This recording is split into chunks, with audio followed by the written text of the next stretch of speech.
Hey, what's up everybody? It's Izzy from PowerliftingToWin.com, and as you'll recall, in the last video we talked about the foundational principles of powerlifting programs. One, we talked about specificity. You have to do heavy squats, benches, and deadlifts. Two, we talked about the overload principle. You have to do more than you've done before to keep making progress. Three, we talked about fatigue management. You have to time your workloads and your recovery periods in order to make progress. And four, we talked about individual differences. Your training needs to be individualized to your particular needs. Without any of these core foundational principles in place, your training, by definition, is going to be suboptimal for powerlifting. Now, in this installment of the Powerlifting Program's video series, what we're going to talk about is the training variables that we have to manipulate to satisfy these core principles. Namely, we're going to talk about intensity, volume, and frequency. In my opinion, intensity is the primary consideration for any powerlifter. For those of you who are unfamiliar, intensity does not refer to how psyched up you get or how hard you're trying in the gym. Intensity is a relative concept. In other words, if your max was 100 pounds and you're going to do a set of 80 pounds, the relative intensity of that set would be 80%. The intensity ranges that you work in are going to determine the effects of your training. Next, I'd like to show you the repetition continuum table. What this does is it takes us from 1 rep max up to much higher reps and shows you, as you move down the continuum, how the training effects begin to bias in different directions. So the key thing to note about this table is that it is a continuum. If you're doing low reps, that doesn't mean you get no hypertrophy. And if you're doing high-ish reps, that doesn't mean you get no strength gains. The point is that the higher your intensity, the more you're going to bias the training effect in a certain direction.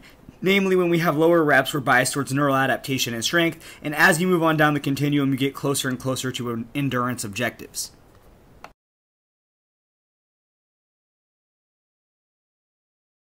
So as you can see from the repetition continuum table, when we're working with really heavy weights in the 90% and above range, which typically means 1 rep, 2 rep, or 3 rep sets, the training effect that we're going to get is going to be primarily neural in nature. Your nervous system is going to recruit more overall muscle fibers to help you lift more weight. Additionally, that recruitment is going to be more coordinated, which is also going to result in further performance gain. It's important to keep in mind that a large component of any 1 rep max is going to be neural in nature. So while you can get very strong doing a program that features nothing but high reps, you're going to be inefficient in that 90% plus range. What I mean by inefficiency is that your 10 rep max, for example, won't translate to the 1 rep max that you would typically expect from somebody who also trains in the heavier weight ranges. For example, there are tons of bodybuilders that can actually beat powerlifters in high rep sets, but when it comes to the 1 rep maxes, they're nowhere near them.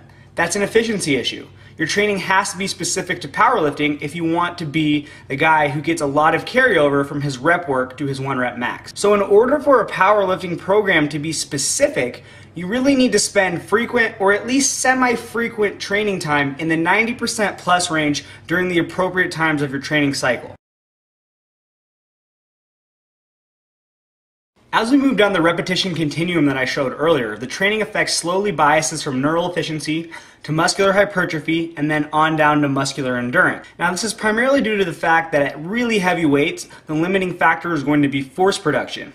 As you move more and more towards endurance, the limiting factors start to become metabolic fatigue, such as ATP depletion, lactic acid buildup, and a variety of other endurance factors that aren't necessarily relevant to powerlifting. Now, powerlifters have a need to train in relatively lower intensity ranges as well. They'll probably no lower than about 75% with few exceptions. Building more muscle is a necessary component of continued, consistent progress in powerlifting. There's only so much technical improvement you can make. There's only so many gains to be made through just neural efficiency.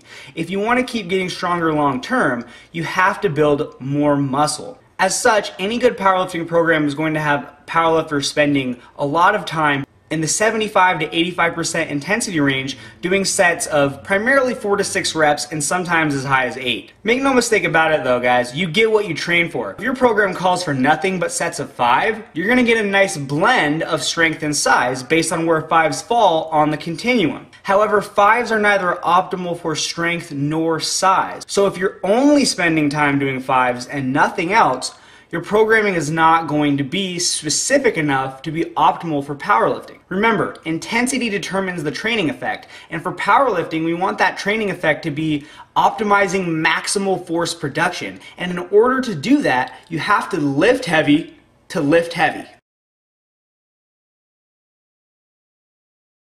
To borrow from Mike to share, if intensity determines training effect, then volume determines the magnitude of that effect. For example, consider getting a suntan. If you spend 1 minute in the sun, you're probably not going to get a tan. You haven't overloaded your body and caused it to adapt. Likewise, if you spend 2 hours in the sun, you're likely just going to burn because you haven't managed your fatigue properly. More importantly, there's a wide range of possibilities in the middle. Say you spend 15 minutes in the sun, you're going to get one level of tan. Say you spend 30 minutes in the sun, you're probably going to get a slightly higher level of tan. In this case, our volume is our exposure time to sunlight, and the magnitude of our training effect is how tan our skin gets. In terms of training, we can define volume in a number of ways. The number of lifts that we did in a workout, the number of total sets, or we can calculate tonnage. Tonnage is simply calculated by taking the amount of sets and reps you did and multiplying it by the weight. So if you did 5 sets of 5 reps at 400 pounds, your total tonnage would be 10,000 pounds. In really broadly oversimplified terms, the more tonnage that you do in a workout, the larger the magnitude of the training effect is going to be. However, the more tonnage you do in a workout, the longer the recovery period is going to be from that workout. So as with anything, there is an optimal dose-response relationship. Consider the following chart. So though this chart is labeled light, moderate, and intense, we could really think of that in terms of workload. So a low workload, a moderate workload, and an intense workload. You can see that from a low workload, we have a lower peak, but it's also a lower crest, so you don't have to wait as long before you train again. And as you increase the volume, the peaks get higher and higher, but the crests get longer and longer as well. So as with all things in powerlifting, there's really a middle ground in there that's perfect. It's not that higher volumes are wrong and lighter volumes with more frequency are correct. It's that there's a middle ground in there where you're going to make the best and fastest gains. There's an optimal dose-response relationship. Most American programs do a lot of volume per session but have few sessions.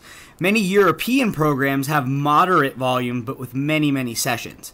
I tend to fall somewhere in the middle with higher frequencies but lower volume per session.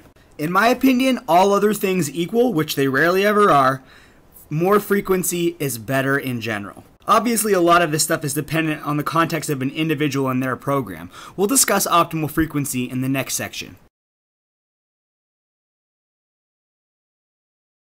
Now, while a full discussion of training organization is beyond the scope of this video, and is in fact the topic of our next video, I would be remiss to discuss training variables without touching upon the topic of frequency. Frequency just refers to how many times per week you do a lift. So if you bench 4 times a week, your frequency would be 4. Now, as I've alluded to earlier, frequency is a game of dose-response relationships and timing. If you wait too long to train between sessions, you're going to detrain and start going backwards. Likewise, if you train too quickly between sessions, you're going to overwhelm the adaptive process and begin to overtrain. Consider the following chart to see what I mean. As I just mentioned, if you look at the chart on the left, we have a good example of what happens when you wait too long to train. If you wait too long, your performance will go back below baseline and you can end up actually going backwards. Likewise, if you train too soon, before you've had a chance for that adaptive process to bring you up to a higher supercompensated level, you can go backwards as well due to overtraining. Now, I want to be really clear that as an athlete becomes more advanced and as they progress along their training career, the model of fatigue is a lot more complicated than what I'm showing here. Remember not to take these charts too literally. They're for illustrative purposes. The key takeaway here is that if you wait too long between training sessions, you'll detrain. And if you don't wait long enough, you'll start to overtrain. The whole point of the game here is that you want to time your next dose of stress at the very peak of your adaptation to the last dose. If you can do so, you've optimized your frequency. It looks like this. So you can see in this example, we haven't waited too long, nor have we not waited long enough. We've timed that next workout right at the peak of our adaptation to the previous one. This is optimal frequency. As we've already discussed, one of the confounding factors here is the dose-response relationship between volume and the magnitude of your training effect. The more volume you do, the bigger the effect, but the more volume you do, the more time you need to recover. So in actuality, optimal frequency follows optimal volume. If you're doing more volume per session, you'll need less frequency. If you're doing less volume per session, you're going to need more frequency.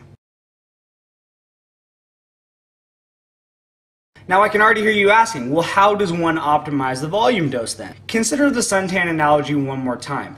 Let's say you're very pale and you're completely unadapted to tanning. You're not going to need very much exposure in order to produce an adaptation. And spending more time than this minimum necessary required time for adaptation increases the chances of you burning, overtraining. Not only that, but eventually you're going to experience diminishing marginal returns on the time investment then you're putting in. So let me put that into training terms for you. Let's say you knew for sure that doing 405 pounds for 5 sets of 5 reps was going to increase your 1 rep max by 5 pounds. If you did 405 for 10 sets of 5, you're not going to get 10 pounds on your 1 rep max. The relationship between volume and the magnitude of your training effect is not linear. So while the guy who does 5 by 5 may get 5 pounds, the guy who does 10 sets of 5 may only get 7.5, even though the volume is twice as high. So I know you overachievers out there are already thinking, well, why not just do more volume anyways? The first answer is that there's practical considerations here. If you get adapted to doing 405 for 10 sets of 5, guess what you have to do in order to make another adaptation? Even more volume. Most of us are not professional athletes. At some point, you're going to run out of the time, energy, and willingness to train. Unless you have 6 to 8 hours a day to dedicate to lifting, you can't just keep pushing the volume up mindlessly. The second consideration is that you're actually short-circuiting your long-term potential. For example, the guy who works up to 405 for 10 sets of 5 slowly is going to experience many 5-pound jumps, rather than just one 7.5-pound boost. So while the guy who jumps to a high volume program may initially surpass you, by working it up slowly, by the time you get to the same level of volume that he's at, you're going to be much more adapted. You're going to be stronger. To make it plain, again, why would you want to get one 7.5-pound jump when you could get multiple 5-pound jumps? So to bring this discussion back to a head, frequency is determined by total volume and your recovery time from that volume.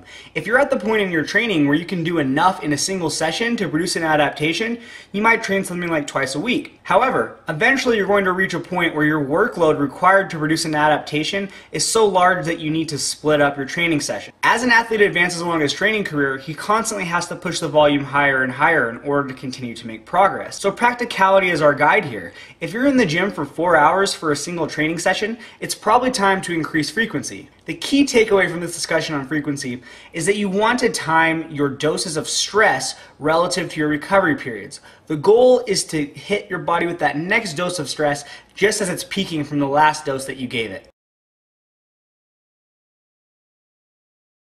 Moving forward, in the next installment of the series, I'm going to be talking about training organization.